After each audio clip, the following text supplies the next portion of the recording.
CSK batting చూసి ఫ్యాన్స్కే దిమ్మ తిరిగింది. 13 ఓవర్లలో 50 dot బాల్సా?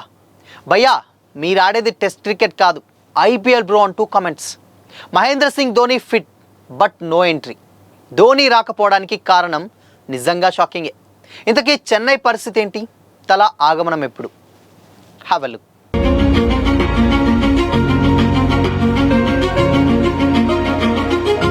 Hi hello, welcome to Disha TV sports. Chennai Super Kings బ్యాటింగ్కి ఫ్యాన్స్కి దిమ్మ తిరిగిపోయింది. హోమ్ గ్రౌండ్ చపాక్లో సిఎస్కే దారుణ ప్రదర్శనతో అభిమానులు నిరుత్సాహపరిచింది. గుజరాత్ టైటన్స్తో చపాక్ వేదికగా జరిగినటువంటి మ్యాచ్లో మొదటి 13 ఓవర్లలో ఏకంగా 50 బాల్స్ను డాట్ చేసింది.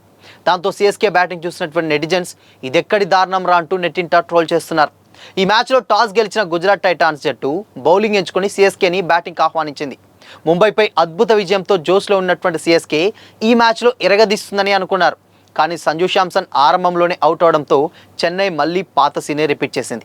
ఫస్ట్ 3 ఓవర్లలో 21 పరుగులు చేసినటువంటి సిఎస్కే 13 ఓవర్లు ముగిసే టైంకి కేవలం 66 పరుగులే చేసింది. పవర్ ప్లేలో దారుణంగా 28 పరుగులు మాత్రమే చేసింది. ఒకానొక స్టేజ్లో సిఎస్కే కెప్టెన్ రుతురాజ్ గైక్వాడ్ 32 బాల్స్లో కేవలం 19 పరుగులే చేశాడు. అంటే ఆ టైంకి చెన్నై 38 పరుగులకే 4 వికెట్లు కోల్పోయింది. దాంతో టీంను ముందుకు నడిపించాలన్నటువంటి ఉద్దేశంతో రుతురాజ్ గైక్వాడ్ ఎక్కువగా డాట్ బాల్స్ ఆడాల్సి వచ్చింది. అది టెస్ట్ కూడా అయిపోవచ్చింది. గైక్వాడే ఎక్కువగా స్ట్రైకింగ్ ఉండడంతో సిఎస్కే సింగిల్స్కి పరిమితమైంది. ఆ తర్వాత రుతురాజ్ తన క్లాస్ బ్యాటింగ్తో జట్టు స్కోర్ను 158 పరుగులకు చేర్చాడు. 60 బంతులు ఆడినటువంటి కెప్టెన్ రుతురాజ్ 6 ఫోర్లు 4 సిక్సర్లతో 74 పరుగులు చేశాడు. ఓపెనర్గా వచ్చినటువంటి గైక్వాడ్ ఆఖరి ఓవర్ వరకు క్రీజ్లో ఉండి నాట్అవుట్గా నిలవడం ఇది కొంచెం విశేషం. మొహమ్మద్ సిరాజ్ వేసినటువంటి ఫస్ట్ ఓవర్లోనే వరుసగా 5 డాట్స్ రావడంతో కేవలం 1 పరుగు మాత్రమే లభించింది. 2 ఓవర్లో 3 డాట్ బాల్స్, 3 ఓవర్లో 4 ఓవర్లో 3 డాట్ బాల్స్, 5 ఓవర్లో 4, 6 ఓవర్లో 4, 7 ఓవర్లో 3, 8 ఓవర్లో 3 డాట్ బాల్స్కి తోడు ఒక లెగ్ బై కూడా ఉంది.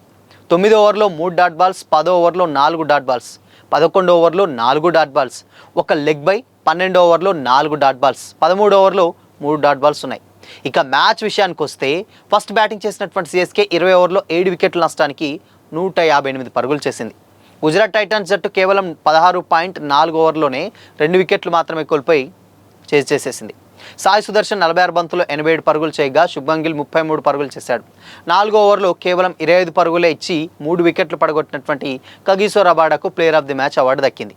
ఇక్కడ అందరికీ డౌట్ ఒక్కటే, MS Dhoni fit but no comeback at. అంటే ఈ సీజన్లో చెన్నై సూపర్ కింగ్స్ మాజీ కెప్టెన్ భారత దిగ్గజం ఎంఎస్ ధోని రీఎంట్రీపై ఇప్పుడు ఆసక్తికర చర్చ అయితే జరుగుతుంది. గాయంతో ఈ సీజన్కు దూరంగా ఉన్నటువంటి ధోని ప్రజెంట్ ఫిట్నెస్ టెస్ట్ను క్లియర్ చేశాడట. అయినప్పటికీ జట్టులోకి రావడంపై ఆలోచనలో ఉన్నట్లు సమాచారం. టీం కాంబినేషన్ను దృష్టిలో పెట్టుకొని తానే స్వచ్ఛందంగా వెనక్కి తగ్గుతున్నాడని అయితే నివేదికలు చెబుతున్నాయి. అయితే ఐపీఎల్ 2026లో ఆడకపోవడం ధోని చేతుల్లోనే ఉందని కూడా తెలుస్తుంది. మోకాలి గాయం కారణంగా ఐపీఎల్ 2026 సీజన్లో ఎంఎస్ ధోని ఒక్క మ్యాచ్ కూడా ఆడలేదు. అయితే కొన్ని రోజులుగా జట్టుతో పాటే ప్రయాణిస్తున్నాడు. గత వారం నెట్స్లో తీవ్రంగా కష్టపడ్డాడు కూడా. అయితే లేటెస్ట్గా ఫిట్నెస్ టెస్ట్ను కూడా క్లియర్ చేశాడట. అయితే తాను టీంలోకి వస్తే యువ ఆటగాడు తప్పుకోవాల్సి ఉంటుందని కూడా మహీ భావిస్తున్నారట. అలాగే కీలక స్టేజ్లో జట్టు సమతుల్యతను దెబ్బతీయకూడదనేటువంటి ఉద్దేశంతో రీఎంట్రీని వాయిదా వేస్తున్నట్లు సమాచారం. బట్ ఈ సీజన్లో చెన్నై ఎక్స్పెక్ట్ చేసినటువంటి రేంజ్లో అయితే రాణించలేకపోయినా ధోని నిర్ణయం పూర్తిగా అతని చేతుల్లోనే ఉందని కూడా చెబుతున్నారు. CSK batting coach Mitchell Hussey కూడా ఈ విషయంపై క్లారిటీ ఇచ్చాడు. అయితే ఎంఎస్ ధోని తిరిగి వస్తే కేవలం బ్యాటర్ కాకుండా వికెట్ కీపర్ కూడా ఆడతాడని వెల్లడించారు. ఇంపాక్ట్ ప్లేయర్గా మాత్రమే ఉపయోగించాలన్నటువంటి ఆలోచనే లేదని కూడా చెప్పుకొచ్చాడు. ముంబైలోని వాంకడే వేదికగా జరిగినటువంటి మ్యాచ్కు ముందు ధోని నెట్స్లో వికెట్ కీపింగ్ ప్రాక్టీస్ చేసినా ఇంకా మ్యాచ్లో పూర్తిగా సిద్ధంగా లేడని కోచ్ తెలిపారు. రన్స్ తీసేటువంటి టైంలో మెయిన్గా చివరి ఓవర్లలో వేగంగా రన్స్ చేయడానికి గాయం నుంచి పూర్తిగా కోలుకోవాల్సి ఉంటుందని కూడా వివరించాడు. ప్రజెంట్ ధోని నెట్స్లో నుంచి ఫామ్లో కనిపిస్తున్నప్పటికీ పూర్తి ఫిట్నెస్ సాధించినటువంటి తర్వాతనే గ్రౌండ్లోకి దిగాలని నిర్ణయించుకున్నట్లు తెలుస్తుంది.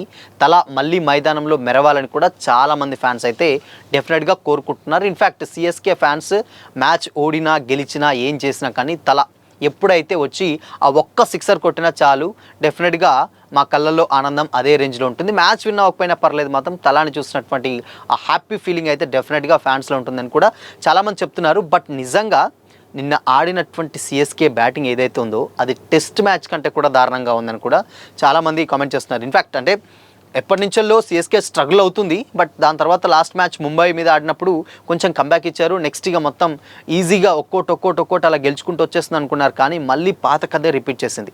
సంజు శాంసన్ అవుట్ అయ్యాడా, చెన్నై పతం ఖతం.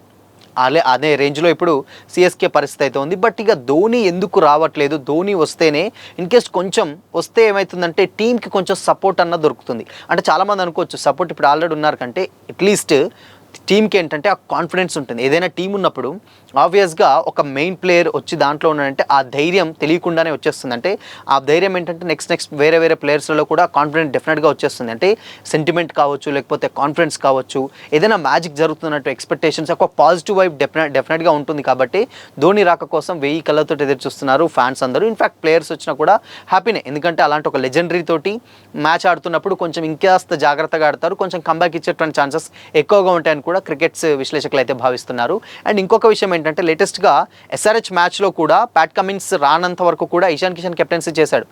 దాని తర్వాత ప్యాట్ కమిన్స్ వచ్చిన తర్వాత కూడా ఇషాన్ కిషన్కే కెప్టెన్ ఇవ్వాలి అని చాలామందికి అన్నారు. కానీ ఇన్ కేస్ ప్యాట్ కమిన్స్ కనుక వచ్చుంటే టీం ఇంకొంచెం కాన్ఫిడెంట్గా తయారవుతుంది. అంటే ఏంటంటే అటు బౌలింగ్లో మేనేజ్ చేయగలుగుతాడు ప్యాట్ కమిన్స్, దాని తర్వాత బ్యాటింగ్ కూడా చేయగలుగుతాడు.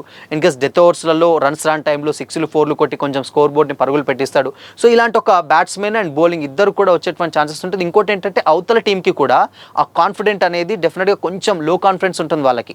ఏదైతే ఇప్పుడు ప్యాట్ కమిన్స్ని చూస్తే కొంచెం ఆ నర్వస్నెస్ కానీ లేకపోతే కొంచెం ఆడాలన్న ఉద్దేశం, దాని తర్వాత ఇలాంటి ఒక టీం బలమైనదన్న ఫీలింగ్ అవతల టీంలో వచ్చేస్తుంది. బట్ ధోని కూడా సిఎస్కేలోకి జాయిన్ అయితే అవతల టీం కూడా కొంచెం ఇబ్బంది పడేటువంటి ఛాన్సెస్ డెఫినెట్గా ఉంటాయి. ఎందుకంటే ఆ కాన్ఫిడెన్స్ అనేది ఆ ఉన్నటువంటి సిఎస్కే ప్లేయర్స్లలో నిండిపోతుంది. అవతల టీంకి కూడా కొంచెం ధోని ఉన్నాడన్న ఆ ఇది ఉంటుంది. కాబట్టి ఆబ్వియస్గా సిఎస్కేలోకి తల ఆగమనం వచ్చిన తర్వాతనే ఆ వైబ్ అనేది డెఫినెట్గా ఉంటుంది. బట్ ధోని మరి ఇలా యంగ్ ప్లేయర్ని ప్లేస్కి కోల్పోతాడన్నటువంటి ఉద్దేశంతో రాకుండా ఉంటే కొంచెం ఇబ్బంది. ఎందుకంటే మరి అలాంటప్పుడు ఆడకుండా సైలెంట్గా ముందు నుంచేలా చెప్పొచ్చు కదా. ఫ్యాన్స్ మాత్రం ఎవ్రీ మ్యాచ్ ధోని వస్తాడు చూడొచ్చు అన్న ఉద్దేశంతో టికెట్స్ బుక్ వస్తున్నారు. బట్ వాళ్ళు end of the day disappoint అవుతున్నారు. బట్ ఏదేమైనప్పటికీ కూడా ఇక మిగిలింది సగం మ్యాచెస్, సగం లీగ్ అయిపోయింది, ఇంకా సగం ఉంది. సో ఇప్పుడన్నా ధోని వచ్చి ఆడితే చూస్తే బాగుంటుంది అని కూడా ఫ్యాన్స్ అయితే కామెంట్ చేస్తున్నారు. బట్ ఏదేమైనప్పటికీ కూడా నిన్న సిఎస్కే బ్యాటింగ్ మాత్రం టూ బ్యాడ్ అని అయితే చెప్పొచ్చు. దీని ఇన్ కేస్ కొంచెం కంబ్యాక్ ఇస్తే సిఎస్కేకి ముందు మంచి ఫ్యూచర్ ఉంటుందని కూడా చాలామంది అయితే కామెంట్ చేస్తున్నారు. సో మరి నిన్న సిఎస్కే బ్యాటింగ్పై మీ ఒపీనియన్ ఏంటి? కామెంట్ చేయండి.